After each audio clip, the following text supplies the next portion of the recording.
Hello દોસ્તો, આજના વિડીયોમાં હું તમને ઘણા બધા લોકોનો પ્રશ્ન છે કે નાઇટફોલ થઈ જાય છે. તો નાઇટફોલ કેવી રીતે થઈ જાય અને કેવી રીતે તેને અટકાવવું, હું તમને આ વિડીયોની અંદર એનું સોલ્યુશન આપીશ. આ પ્રોબ્લેમની અંદર હું ખુદ ખાસા ટાઈમથી આનું સોલ્યુશન ગોતું છું. હવે મને આનું સોલ્યુશન મળી ગયું, તો હું તમને કઈ રીતે તેનું સોલ્યુશન કરું તે હું તમને આ વિડીયોની અંદર સમજાવીશ. તો મિત્રો વિડીયો ધ્યાનથી જોજો. તો સૌથી પહેલાં તો નાઇટફોલ થવાનું કારણ શું?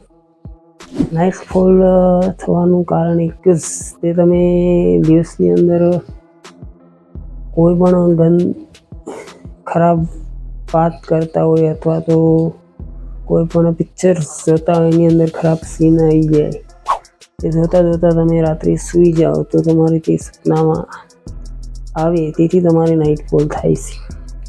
તો મિત્રો, આને બંધ કરવા માટે સૌથી પહેલાં તો તમારે જીમ ચાલુ કરવું પડશે. જીમ ચાલુ કરી અને તમારે ડેલી વર્કઆઉટ કરવાનું અને ધ્યાન એક જ વસ્તુનું રાખવાનું, તે તમારે મિત્રો એકલા નહીં રહેવાનું અને ખરાબ વાતો કે ખરાબ વિડીયો, બ્લુ ફિલ્મ એવું વસ્તુ કોઈ જોવાનું નહીં અને તેવા લોકોથી દૂર રહેવાનું થોડો ટાઈમ. અને 2-3 એવી એક્સરસાઇઝ છે, હું તમને બતાવીશ આગળના વિડીયોમાં. તો તે તમે કરશો તો 100% તમારો નાઇટફોલનો પ્રોબ્લેમ બંધ થઈ જશે. ઘણા બધા લોકોનો પ્રોબ્લેમ છે કે થાય છે. તો મિત્રો, 2-3 વસ્તુનું ધ્યાન રાખો તો આનું પણ સોલ્યુશન થઈ જશે.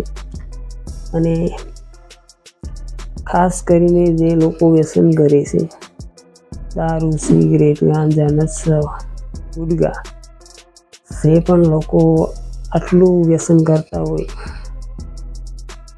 તો તેને તો 110% નાઇટફોલ થશે. જો તમે નાઇટફોલનો પ્રશ્નનો બંધ કરવો હોય તો તમારે પહેલાં તો વ્યસન છોડવું પડશે, પછી જ તમે નાઇટફોલનો પ્રશ્નનું સોલ્યુશન લાવી શકશો. અને તમે ઘણા બધા લોકોનો પ્રશ્ન હોય છે કે તે બ્લુ ફિલ્મ જોવામાં એડિક્ટ થઈ જાય છે, તો તેને છોડવા માટે તો તમારે અચાનક તો તે તેવી રીતે છૂટશે નહીં. તો મિત્રો, તમારે સૌથી પહેલાં તો તમારે જીમ ચાલુ કરવું પડશે. રેગ્યુલર વર્કઆઉટ કરશો તો તમે મિત્રો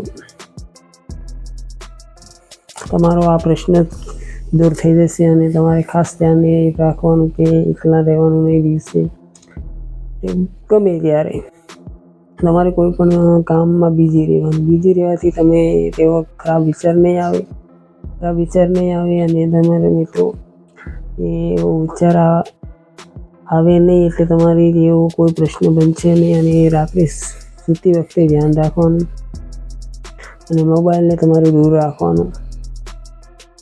તો મિત્રો, ઘણા બધા યુટ્યુબરો પાસેથી તમે જાણતા હશો કે તે અલગ વાતો કરતા હોય છે. હું એક નાનો યુટ્યુબર છું, મેં 2 વર્ષના અનુભવ પ્રમાણે હું તમને આ વાત કરી રહ્યો છું.